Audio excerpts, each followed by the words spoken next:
Daily Bible reading, Numbers chapter 14. The whole community broke into loud cries, and the people wept that night. All the Israelites rallied against Moses and Aaron. If only we had died in the land of Egypt, the whole community shouted at them. Or if only we might die in this wilderness. Why is the Lord taking us to that land to fall by the sword? Our wives and children will be carried off. It would be better for us to go back to Egypt. And they said to one another, "Let us head back for Egypt." Then Moses and Aaron fell on their faces before all the assembled congregation of the Israelites.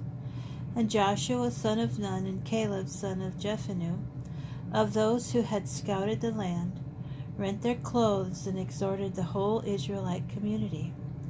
The land that we traversed and scouted is an exceedingly good land. If the Lord is pleased with us, he will bring us into that land, a land that flows with milk and honey, and give it to us. Only you must not rebel against the Lord. Have no fear then of the people of the country, for they are our prey. Their protection has departed from them, but the Lord is with us. Have no fear of them. As the whole community threatened to pelt them with stones, the presence of the Lord appeared in the tent of meeting to all the Israelites. And the Lord said to Moses, "How long will this people spurn me? How long will they have no faith in me despite all the signs that I have performed in their midst? I will strike them with pestilence and disown them, and I will make of you a nation far more numerous than they." But Moses said to the Lord, "When the Egyptians, from whose midst you brought up this people in your might, hear the news, they will tell it to the inhabitants of that land. Now they have heard that you, O Lord, are in the midst of this people, that you, O Lord, appear in plain sight when your cloud rests over them, and when you go before them in a pillar of cloud by day and in a pillar of fire by night. If then you slay this people to a man, the nations who have heard your fame will say, 'It must be because the Lord was powerless to bring that people into the land. He had promised them on oath that he slaughtered them in the wilderness.' Therefore, I pray, let my Lord's forbearance be great, as you have declared, saying, 'The Lord, slow to anger and abounding in kindness, forgiving iniquity and transgression, yet not remitting all punishment, but visiting the iniquity of fathers upon children, and upon the third and fourth generations. Pardon, I pray, the iniquity of this people according to your great kindness, as you have forgiven this people ever since Egypt.' And the Lord said, 'I pardon as you have asked. Nevertheless, as I live, and as the Lord's presence fills the whole world, none of the men who have seen my presence and the signs that I have performed in Egypt and in the wilderness, and who have tried me these many times and have disobeyed me, shall see the land that I promised on oath to their fathers. None of those who spurn me shall see it.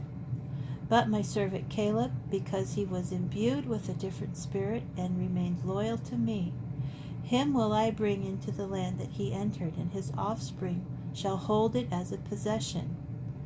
Now the Amalekites and the Canaanites occupy the valleys. Start out then tomorrow and march into the wilderness by way of the Sea of Reeds."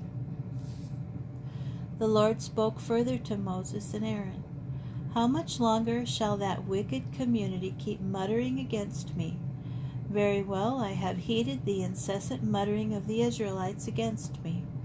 Say to them, 'As I live, says the Lord, I will do to you just as you have urged me. In this very wilderness shall your carcasses drop. Of all of you who were recorded in your various lists from the age of 20 years up, you who have muttered against me, not one shall enter the land in which I swore to settle you, save Caleb, son of Jephunneh, and Joshua, son of Nun. Your children who, you said, would be carried off, these will I allow to enter. They shall know the land that you have rejected. But your carcasses shall drop in this wilderness, while your children roam the wilderness for 40 years, suffering for your faithlessness, until the last of your carcasses is down in the wilderness. You shall bear your punishment for 40 years, corresponding to the number of days, 40 days, that you scouted the land, a year for each day. Thus you shall know what it means to thwart me. I, the Lord, have spoken. Thus will I do to all that wicked band that has banded together against me. In this very wilderness they shall die to the last man. As for the men whom Moses sent to scout the land, those who came back and caused the whole community to mutter against him by spreading calumnies about the land, those who spread such calumnies about the land died of plague, by the will of the Lord. Of those men who had gone to scout the land, only Joshua, son of Nun, and Caleb, son of Jephunneh, survived. When Moses repeated these words to all the Israelites, the people were overcome by grief. Early next morning they set out toward the crest of the hill country, saying, "We are prepared to go up to the place that the Lord has spoken of, for we were wrong." But Moses said, "Why do you transgress the Lord's command? This will not succeed. Do not go up, lest you be routed by your enemies, for the Lord is not in your midst. For the Amalekites and the Canaanites will be there to face you, and you will fall by the sword. Inasmuch as you have turned from following the Lord, and the Lord will not be with you." Yet defiantly they marched toward the crest of the hill country, though neither the Lord's ark of the covenant nor Moses stirred from the camp. And the Amalekites and the Canaanites who dwelt in that hill country came down and dealt them a shattering blow at Hormah.